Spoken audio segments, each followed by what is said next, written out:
ایک آدمی سوال کرتا ہے کہ مولانا آپ کے قرآن میں بہت سارے ایسے مسائل ہیں، بہت ساری ایسی باتیں ہیں کہ جو آج کے زمانے کے اندر میں ایکسیپٹیبل نہیں ہے، کیوں آپ لوگ قرآن کی بات کرتے ہیں؟ کیوں آپ لوگ دھرم کی اتنی شدت سے بات کرتے ہیں؟ ہم نے کہا کہ کیا ہوا؟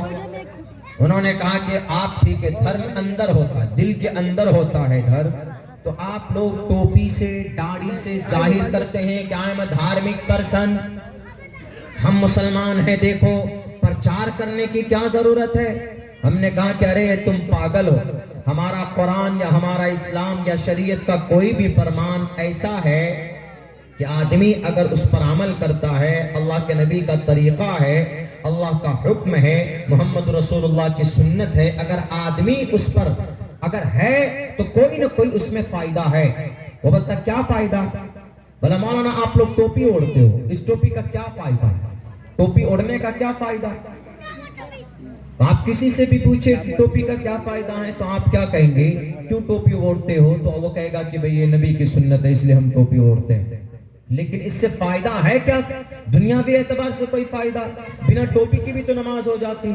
تو آپ یہی کہیں گے کہ پاگل ہو، ٹوپی اوڑھنا، ٹوپی استعمال کرنا سنت ہے، لیکن وہ تو مانتا نہیں۔ وہ کہتا ہے کہ I don't believe your sunnah, I don't believe your last prophet, I don't follow your Quran, I don't follow the command of Allah because we don't believe in these things۔ ہم ان چیزوں کو نہیں مانتے، بلیو نہیں کرتے۔ دنیاوی اعتبار سے ہمارا کیا فائدہ ہو سکتا ہے؟ Suppose that I wear the cap from today، ہم آج سے ہی اگر ٹوپی استعمال کرتے ہیں، اگر آج سے اسی وقت سے ہم ٹوپی مان کے چلیے استعمال کرتے ہیں، پہنتے ہیں، اوڑھتے ہیں، لیکن ذرا بتائیے کہ اس سے فائدہ کیا ہوگا دنیاوی سطح پر؟ دنیاوی اعتبار سے فائدہ کیا ہوگا؟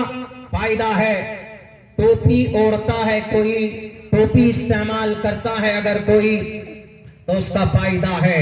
دنیاوی اعتبار سے کیا فائدہ ہے؟ آدمی گرمی کے سیزن میں جب بہت گرمی ہوتی ہے تو لو سے بچنے کے لیے کیا کرتا ہے؟ لو سے بچنے کے لیے کسی بھی ڈاکٹر سے پوچھئے کہ لو جیسی مہلک بیماری، اتنی خطرناک بیماری ہے لو، اگر آپ کو ایک مرتبہ لگ جائے اور بہت شدت کے ساتھ اگر وہ بیماری پکڑ لے تو you can't live، آپ زندہ نہیں رہ سکتے، آپ مر جائیں گے۔ تو اس لو سے بچنے کا کون سا طریقہ ہے؟ پوچھئے ڈاکٹروں سے، کوئی دوائی ہے؟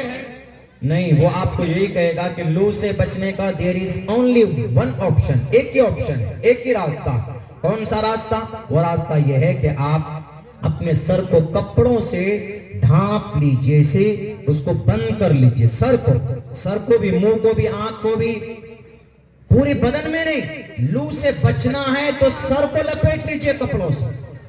کیوں بھائی؟ لو تو بدن کے کسی بھی حصے کے اوپر حملہ کر سکتی ہے نا، آپ سر کو کیوں کہہ رہے بند کرنے کے لیے؟ اس وجہ سے کہہ رہے ہیں ڈاکٹر آپ کو کوئی دوائی نہیں دے گا، لیکن ڈاکٹر یہ کہے گا کہ جو انسان ٹوپی اوڑھتا ہے اس کو کبھی لو کی بیماری نہیں ہو سکتی، لو جیسی مہلک بیماری۔ کیسے؟ اس لیے کہ لو جو حملہ کرتی ہے، لو وہ اس سسٹم پر، یہاں پر لو سے، گرمی سے، شدت کی گرمی سے دفاع کرنے والی جو قوت ہے، جو طاقت ہے، اللہ نے یہاں پہ رکھی، اس جگہ پہ، یہ پچھلے حصے پہ۔ اگر یہ حصہ اوپن رہے تو آپ کو لو اٹیک کر سکتی، اگر یہ حصہ بند رہے تو لو آپ کو چھو بھی نہیں سکتی۔ اسی لیے ڈاکٹروں نے یہ ریسرچ میں یہ ثابت کیا ہے کہ جو انسان ٹوپی اوڑھے گا، جو انسان کیپ یوز کرے گا، کیپ وہ جو پہنتے ہیں آگے کی طرف نکلا ہوا ہوتا ہے، وہ ایک الگ قسم کا، لیکن ہے تو کیپ، ہے تو ٹوپی، اس سے بہتر شکل کی ٹوپی ہماری۔ تو اس لیے ڈاکٹروں نے، ریسرچروں نے، تھنکروں نے، مفکروں نے یہ ثابت کیا ہے کہ جو انسان ٹوپی پہنے گا اس کو زندگی کے اندر کبھی بھی لو جیسی مہلک بیماری کبھی اس کو چھو نہیں سکتی۔ ہم نے کہا یہ ہے سنت کا فائدہ۔